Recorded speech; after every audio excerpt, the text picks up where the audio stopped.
KTN Weekend Prime.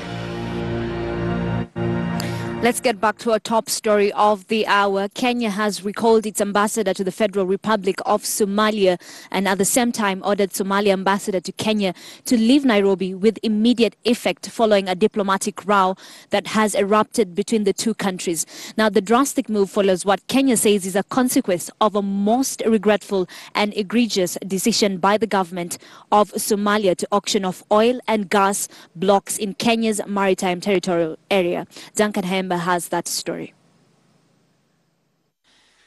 It's at this hurriedly convened news conference on Saturday evening at the Ministry of Foreign Affairs where the principal secretary in charge, Ambassador Michael Kamau, dropped the bombshell. Kenya summons its ambassador to the Federal Republic of Somalia and instructs the ambassador of Somalia to Kenya to depart to Somalia for consultations. Summons is a consequence of a most regretful and egregious decision by the government of Somalia to auction off oil and gas blocks in Kenya's maritime territorial area that borders Somalia.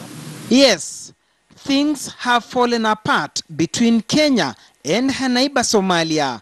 The auction done by Somalia is said to have taken place in London on 7th February 2019. This unparalleled affront and illegal grab at the resources of Kenya will not go unanswered, and it is tantamount to an act of aggression against the people of Kenya and their resources.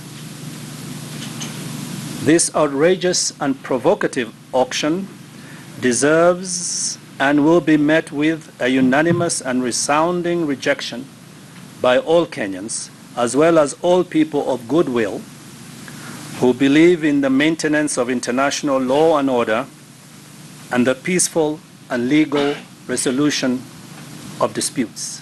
Kenya says it has, through multiple channels, including direct demarches at the highest of levels, sought to find an amicable and peaceful resolution of the maritime boundary and has severally and emphatically stated its unequivocal claim of the maritime area that is known to be historically Kenyan.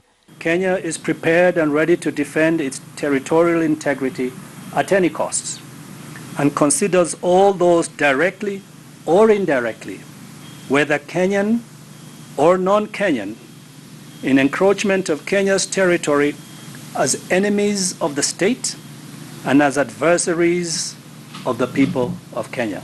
This is a development that puts to test Kenya's patience, tolerance, and diplomacy. It is tragic and most regretful that the government of Somalia has chosen to take this action against a people and a state that has stood by the Somali people through incredible humanitarian and political hardships. All eyes will now be on the President and Commander-in-Chief of Kenyan Defense Forces, who is mandated to defend the sovereignty of the